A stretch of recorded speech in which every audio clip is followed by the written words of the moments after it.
Another week have passed by in paradise. Where I live out in the country, the weather is beautiful, cool, like winter in Perth.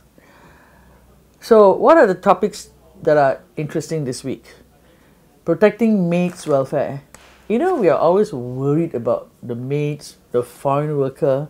How come nobody asks about Singaporeans? There's no minimum wage for Singaporeans. They all work very long hours. Look at the hourly rates that are paid. One of the tricks of companies is to promote you to the manager's level so that you cannot get overtime and you have to work long hours so that your hourly rate becomes even lower than $5. Do you think we should worry about Singaporeans' salaries and working hours first instead of trying to be do-gooders? Another study to find out mindsets of overseas Singaporeans. Why don't they just interview Singaporeans who are living here and find out how many of them would like to migrate overseas and why they want to migrate overseas? And they should interview foreigners in their countries and ask them if they would like to move to Singapore. The main news of what happened, the fire at Changi Terminal 2. If you look at this picture, it scares me. People all hovering around a plane on the tarmac. It seems to me that they have never had a proper disaster drill test at the airport. But if you look at the picture of all these people hovering around a big Singapore Airlines plane, what worries me is why were people moved to the tarmac?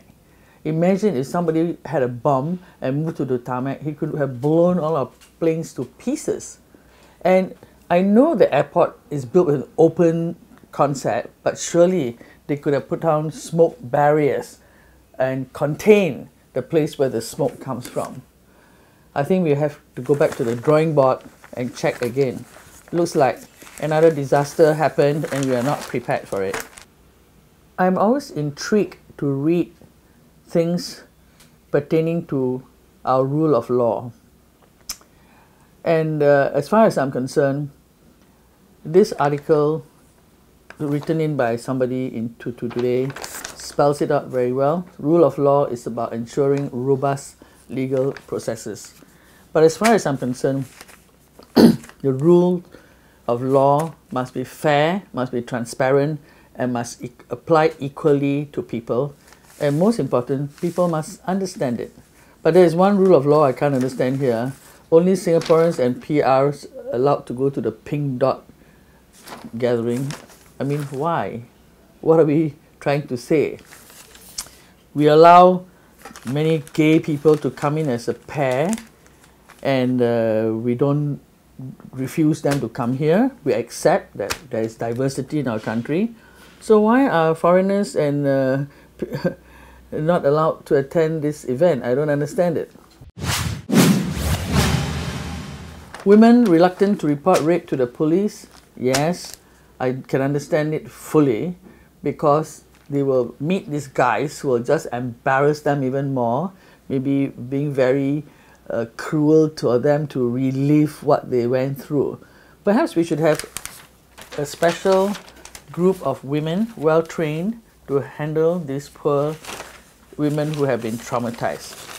Spike in child abuse, as far as I'm concerned, you should hang child abusers and you should also hang rapists. Why do we give this guy 17 years of jail in our beautiful jail and have to feed him? Hang him, for all I care. This big controversy about why this guy was hanged and the other guy was not hanged, well, as far as I'm concerned, all drug traffickers should be hanged. As soon as the case is clear and they did traffic drugs, hang them, because they are the worst people in the world.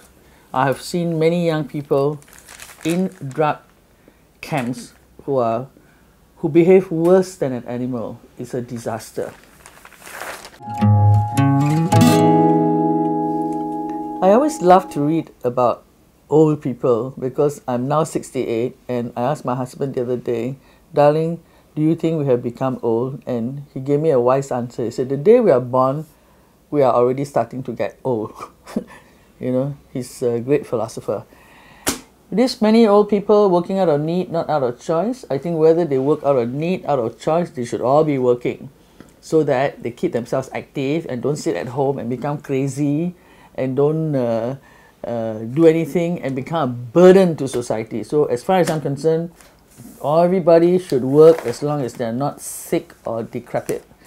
I like this new approach in the old folks' home where they get them to do their own shopping, 20 cents for a massage, 60 cents for instant noodles, and it would appear that they are even able to flirt with each other, because this Madam Ng says you need a godfather who will pay for some of your things. I think that's charming. We should really find ways to assist people so that they age gracefully and enjoy life till the day they drop dead, which is definitely my plan.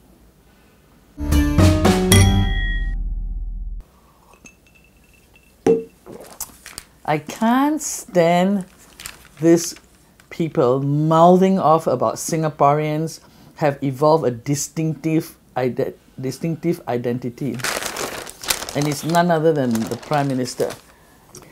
So why are we harping always on this Singaporean Chinese, Singaporean Malay, Singaporean Indian? I'm not Indian and I'm not Chinese. I am a Singaporean. Give me a break. I am Singaporean, and when you are born in Singapore, they are Singaporeans. When you come from another country, you are an immigrant. You are not a Singaporean, but your children will be Singaporean. So all those who are born in Singapore, please call us Singaporeans. Like people say they are American, people say they are Australian, people say they are Swiss, and even the Malaysian. When you ask the Malaysian, what are you? They will not say I'm Chinese or Malaysian Chinese. They say I am Malaysian. So we should just say we are Singaporeans. Cut out the racial discrimination. This is a lovely magazine with a lovely article. Open house. At this one-of-a-kind home, the doors are always open. It reminds me of my kingdom at Bollywood. I never sleep with the doors closed too. And I think this guy, Calvin Soh, is doing such a kind thing by sharing his house with his community around him. I think Singapore should start having more of such kind houses where people can just drop in, pick up their vegetables, relax, have a cup of tea or a coffee, or even better, a whiskey. Cheers.